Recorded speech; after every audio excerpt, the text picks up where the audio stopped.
காலை வணக்கங்கள்.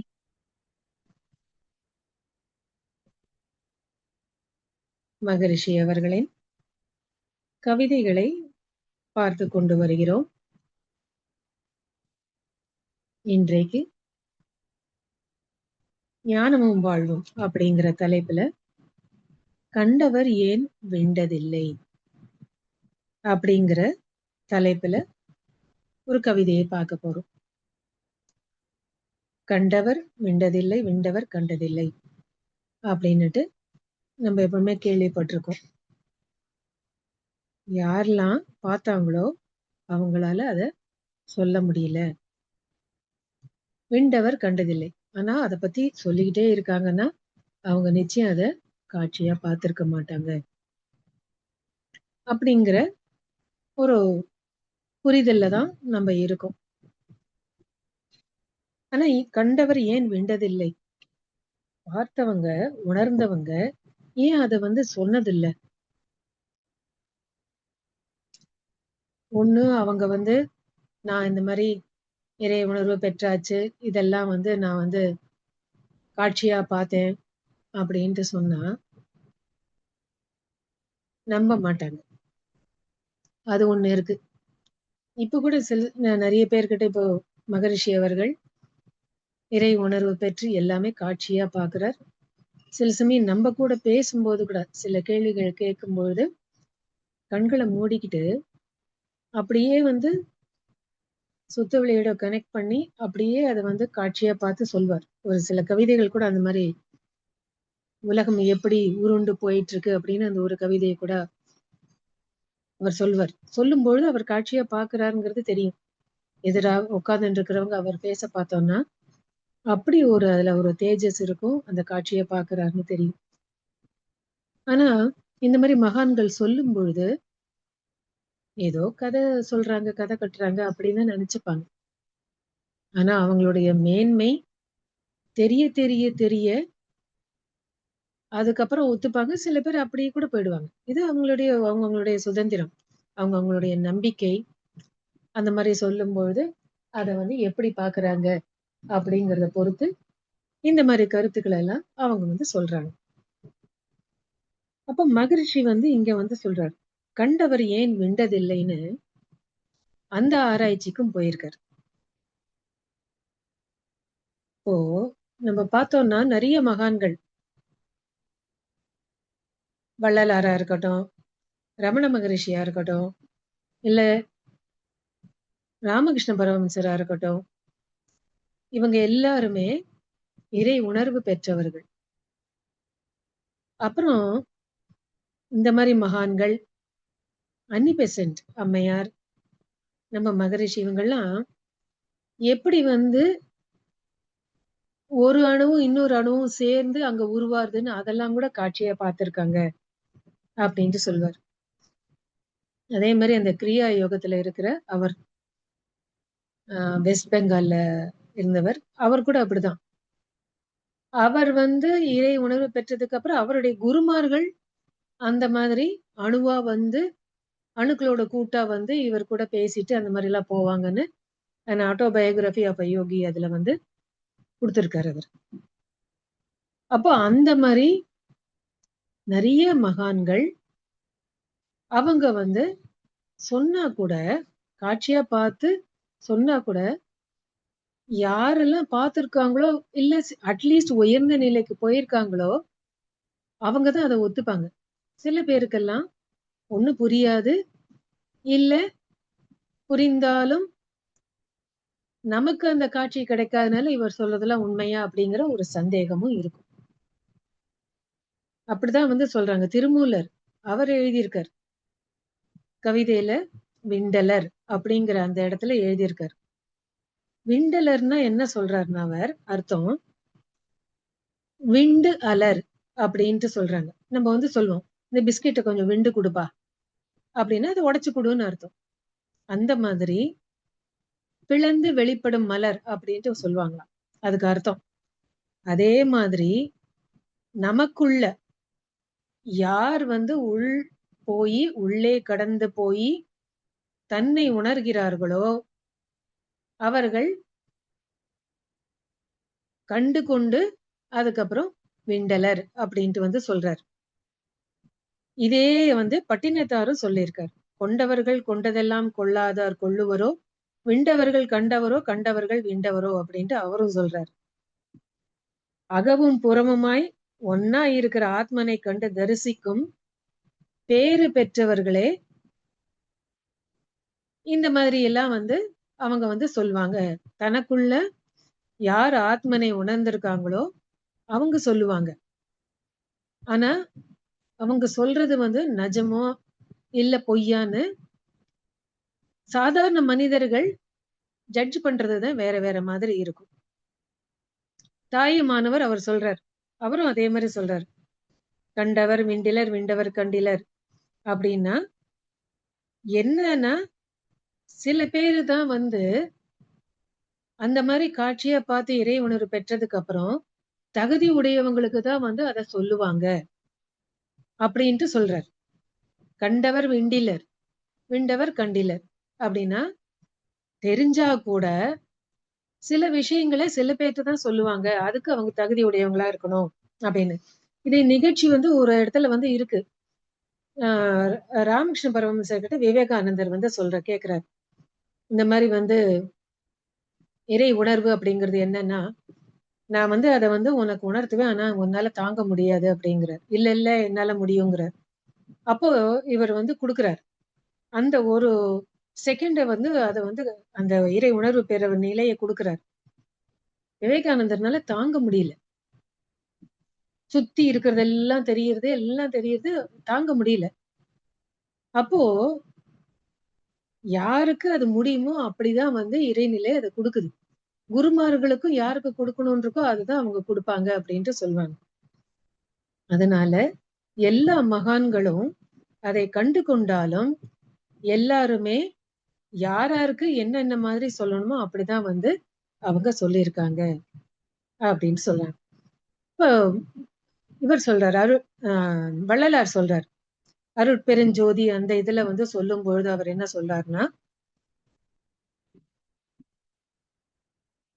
ஒரு செகண்ட்.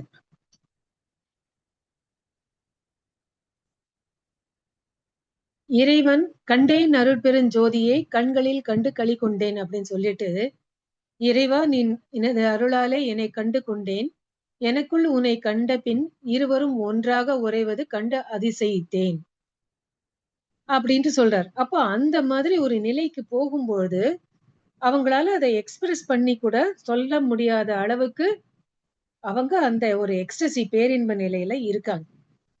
அதனாலதான் நிறைய பேர் ஆழ்வார்கள் அவங்களும் பார்த்திருக்காங்க.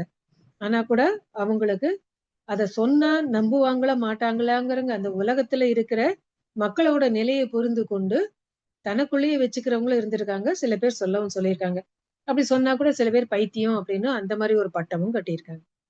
இதெல்லாம் புரிஞ்சுக்கிட்டுதான் மகரிஷி கண்டவர் ஏன் வெண்டதில்லை அப்படின்னுட்டு, ஆனா தாயே சொன்னேன் அப்படிங்கிற அந்த விளக்கத்தையும் இந்த கவிதையில கொடுக்கிறார். ஆதி என்ற வெளியினிலே அணு எவ்வாறு அவதரித்தது என்று அறிய போனாரெல்லாம் ஆதியாம் நிலை அடைந்தார். அறிவு அங்கு ஏது? அறிவு நிலை அடைந்த பின்னர் அதை யூகிப்பார் யார்? ஆதியே அணுவான காரணத்தை அறிஞரெல்லாம் விளக்காதது இதனால்தான் என்று ஆதிநிலை அணுநிலை இவ்விரண்டுமாகி அறிந்த நிலையில் விளக்கம் பெற்றுவிட்டேன் அப்படின்ட்டு சொல்றார். அப்போ அணு அப்படிங்கிற எல்லாமே அணுக்களோட கூட்டுதான். அது உயிர் உள்ளதா இருந்தாலும் சரி, உயிரற்றதா இருந்தாலும் சரி, எல்லாமே அணுக்களோட கூட்டு. ஆனா இந்த அணுவோட மூலம் என்னன்னு பார்த்தவங்க எல்லாருமே அந்த ஆதி நிலையை அடைஞ்சிட்டாங்க. அப்படி அடைஞ்சதுனால அவங்களுக்கு அங்க அந்த அறிவுங்கிறது என்ன? இயக்க ஒழுங்கு. பேரறிவுங்கிறது இயக்க ஒழுங்கு. அத பத்தி விளக்கக்கூடிய நிலையில அவங்க இல்ல. ஏன்னா மறுபடியும் அந்த நிலைக்கு வரல. அவங்க அந்த பேரின்ப நிலையில இருந்ததுனால அவங்க அத மறுபடியும் யூகிச்சு சொல்லறதுக்கு வேண்டிய அந்த நிலை இல்ல. ஆனா மகரிஷி நமக்கு ஏன் இந்த விளக்கங்களை கொடுத்தார் அப்படின்னா, அவர் அணுவாவும் ஆதி நிலையில போய் இறை உணர்வு பெற்று அந்த அணுவா இருந்ததுன்னா அது என்னென்ன செயல்களை செய்யும், என்னென்ன அதுக்குள்ள அடங்கி இருக்கு அப்படிங்கிறதையும் உணர்ந்து கொண்டார். ஆதிநிலை அணு இலை இவ்விரண்டுமாகி அறிந்த நிலையில் விளக்கம் பெற்று விட்டேன் அப்படின்ட்டு சொல்றார். அதனால்தான் ஒரு கவிதையில சொல்றார், எந்த ஒன்றை அறிந்திடில் இறைவன் முதல் உயிர் வரை எல்லாவற்றையும் உணர்த்துமோ அதுவே காந்தமா. முந்தையோர்கள் அகத்தவத்தால் முற்றுணர்ந்த போதிலும் மொழிவதற்கு ஊமையின்றி முட்டி மோதி நின்றனர். இந்த நாள் விஞ்ஞானமோ ஏற்றம் பெற்றதால் அதை இயங்கிடும் மின்சாரம் மூலம் எல்லோருக்கும் உணர்த்தலாம். அந்தமாம் மெஞ்ஞானத்தோடு அணுவின் ஞானம் இரண்டையும் அறிந்து உய்ய பாலம் போன்ற ஆக்க ஞானம் காந்தமே. அப்ப மெய்ஞானம் அது, அப்புறம் அணுவோட இது ரெண்டையும் உணர்ந்து கொண்டா நம்ம இதனுடைய விளக்கத்தை கொடுக்க முடியும். அதுக்கு காந்தம் தான் முக்கியமா நமக்கு நிறைய விஷயங்களுக்கு, நிறைய கேள்விகளுக்கு பதில் கொடுக்குது அப்படின்னு சொல்றாரு. ராமகிருஷ்ண பரமஹம்சர் இந்த கண்டவர் ஏன் விண்டதில்லைங்கிறதுக்கு ஒரு கதையை சொல்வார். ஒரு உப்புனால ஆன பொம்மை அது நினைச்சுதான் நான் கடலோட ஆழத்தை பார்த்துட்டு அந்த ஆழம் எவ்வளவு இருக்கு அப்படிங்கறத நான் சொல்லணும் அப்படின்னு ஆசைப்பட்டுச்சான். சரின்னு அது கடல்ல குதிச்சிருக்கு. அப்படியே உள்ள போக போக போக போக அப்படியே கடலாவே கரைஞ்சு போயிடுச்சு. அது கடலோட அப்படியே கரைந்து போயிடுது. இததான் அவர் சொல்வாராம்.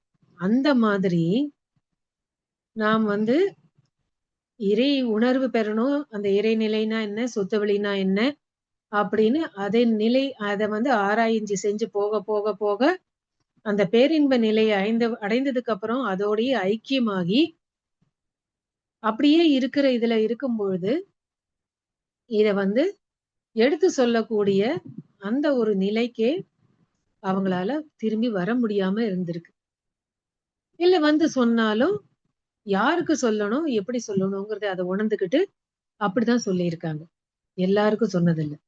மகரிஷி ஒரு தூரம் சொன்னார், எல்லாரும் என்கிட்ட எந்த அளவுக்கு ஒரு பாத்திரத்தை கொண்டு வராங்களோ அந்த அளவுக்கு தான் நான் கொடுக்க முடியும் அப்படின்ட்டு ஒருத்தர் சொன்னார்.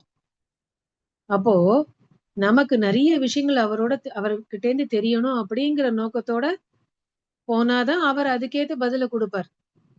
அவரே எப்படிப்பட்டவர்னு டெஸ்ட் பண்ணணும்னு போனா எப்படி இருக்கும்? அந்த மாதிரிதான் எல்லா மகான்களுமே யாருக்கு சொல்லணுமோ அவங்களுக்கு அந்த காட்சியை கொடுத்து அவங்களுக்கு அந்த இறைவனை பெறுவதற்கு வேண்டிய உதவியெல்லாம் செய்திருக்காங்க. அதுக்கப்புறம் எல்லாருமே அந்த மாதிரி உயர்வு நிலைக்கு போகணும்னுட்டு சில பேர் அந்த அன்பும் கருணையோட இப்படி எல்லாம் இதெல்லாம் இருக்கும் அப்படின்னு அந்த விளக்கத்தையும் கொடுத்திருக்காங்க. ஆனா ஒரு விஷயம் என்னன்னா, இந்த மாதிரி சொன்னோன்னு வச்சுக்கோங்க, அதையே கற்பனை பண்ணிக்கிட்டு நமக்கும் கிடைச்சிருதுன்னு அந்த மாதிரி ஒரு ஹாலுசினேஷன், ஒரு மயக்க நிலையில போறதும் இருக்கு, மாயை நிலையில. அதனாலதான் தீட்சை கொடுத்ததுக்கு அப்புறம் கூட, ஆகினி தீட்சை கொடுத்ததுக்கு அப்புறம் கூட உங்களுக்கு எப்படி இருந்தது அப்படின்ட்டு இல்ல இப்படிதான் இருக்கணும்னு சொல்ல மாட்டோம். அவங்களுக்கு வெவ்வேறு நிலையில அந்த உணர்வு இருக்கும். சில பேருக்கு கலரா தெரியும், சில பேருக்கு உருவமா தெரியும், சில பேர் ப்ளூ லைட்டும்பாங்க. அதுக்கப்புறம் அவங்க கிட்ட கேட்டுட்டு தனித்தனியா கேட்டுட்டு எல்லாருக்கும் எதிர்க்க எப்படி இருந்ததுன்னு நம்ம சொல்ல மாட்டோம். ஆனா பொதுவா என்ன சொல்வோம், ஒரு உணர்வு நிலை தெரியும், ஒரு அழுத்தமா தெரியும், ஒரு துடிப்பா தெரியும், அதோட விட்டுருவோம். தீட்சை கொடுத்ததுக்கு அப்புறம், கொடுக்கறதுக்கு முன்னாடி சொல்ல மாட்டோம். அப்போ சில சமயம் இத சொன்னா கூட அதையே கற்பனையா வச்சுக்கிட்டு நமக்கும் அந்த மாதிரி வந்துடுதும்பாங்க. அப்புறம் பார்த்தாக்கா நமக்குள்ள மாற்றம் இல்லாத பொழுதுதான் எந்த அளவுக்கு மாயையில நம்ம போயிட்டு இருக்கோம் அப்படிங்கிறது தெரியும். அதனாலதான் ஆனா நிறைய மகான்கள், திருநாவுக்கரசர் அவரும் சொல்றார், அதே மாதிரி பேயாழ்வார்ங்கிறவர் சொல்றார், அந்த கடவுளையே காட்சியா பார்த்தத அப்படியே அவர் சொல்றாரு அப்படின்ட்டு சொல்றாங்க. 4000 திவ்ய பிரபந்தம்ங்கிற அந்த பாட்டுல கூட அவங்க சொல்லியிருக்காங்கிறாங்க. அப்போ இந்த மாதிரி சாதாரண மனிதர்களுக்கு அந்த உருவத்தை வைத்து சொன்னா கூட அந்த மாதிரி அப்புறம் ஆழ்ந்த நிலையில போன போது அவங்களுக்கு அது வேறு விதமான ஒரு காட்சியா இருந்திருக்கும், அனுபவமா இருந்திருக்கும். இப்போ இந்த ராமானுஜர் சீரியல்ல கூட இந்த திருக்கச்சி நம்பிங்கிறவர் ஆஹ் காஞ்சிபுரம் அந்த வீரராக பெருமாள் அவரோட வந்து பேசுறார் அப்படின்ட்டு சொல்வார். அப்படித்தான் கொடுக்குறாங்க. அவரே வந்து பெருமாளே வந்து ஒரு சிறிய பையன் ரூபத்துல வந்து இவரோட வந்து பேசிக்கிட்டே இருக்கார், கதைக்கிறார். கருத்துக்கள் பரிமாறிக்கொள்றார், அட்வைஸ் கொடுக்கிறார், அது மாதிரிலாம் பண்றார். அப்போ அந்த விக்கிரகத்தோட போய் இவர் பேசுறார். இவர் அந்த அளவுக்கு எல்லாருமே சொல்றாங்க, நீங்க தான் பெருமாளோடய பேசுவீங்களே, எங்களுக்கும் பேசி அந்த மாதிரி வழி காமிங்களே அப்படின்னு சொல்றாரு. அப்போ எந்த அளவுக்கு அவர் உயர்ந்த நிலையில போய் அந்த பெருமாளையே அவரோட பேசக்கூடிய நிலைக்கு போய் இது பண்றாங்க அப்படின்ட்டு சொல்லுவாங்க. அந்த மாதிரி பார்க்கணும். அப்படின்னா ஒன்றி போய் அவங்களுக்கு எல்லாமே உள்ளுணர்வா நிறைய விஷயங்கள் புலப்படுறது. மகரிஷியோட இந்த விளக்கத்தினால அவங்க எந்த நிலைக்கு போயிருக்காங்க இப்ப நம்ம உணர முடியுது. இததான் வந்து சொல்றாரு, கண்ணாடி பார்க்க காணலாம் உருவ நிலை, உள்நாடி பார்க்க உணரலாம் உயிர் நிலையை அப்படின்ட்டு கொடுக்குறாரு. அப்ப அந்த அணுங்கிற நிலைக்கு போனா என்னென்ன இருக்கும், அதே இங்க மகரிஷி ஒரு கவிதையில கொடுக்கிறார். அணுவினது தத்துவத்தை நான் ஆராய்ந்தேன், அண்ட பிண்ட சராசரங்கள் அதன் கூட்டன்றோ.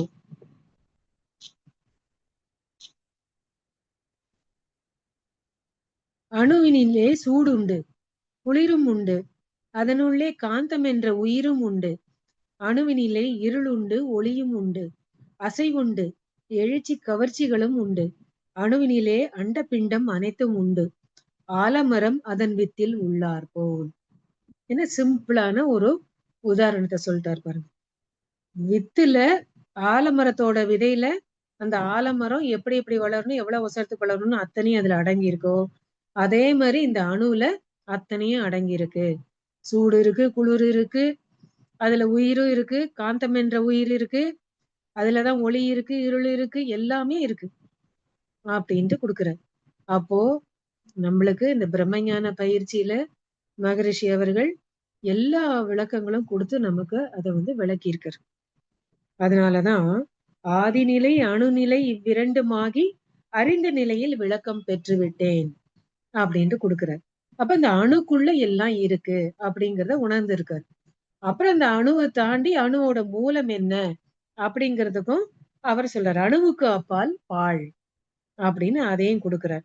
தோற்றமெல்லாம் அணுக்கூட்ட அமைப்பாய் நிற்க தோன்றாமல் நிறைந்துள்ள வெளியே எல்லா தோற்றங்களுக்கும் ஆதியாய் இடமாய் மற்றும் சொரூப அமைப்புக்கு ஏற்ப சக்தியாச்சு.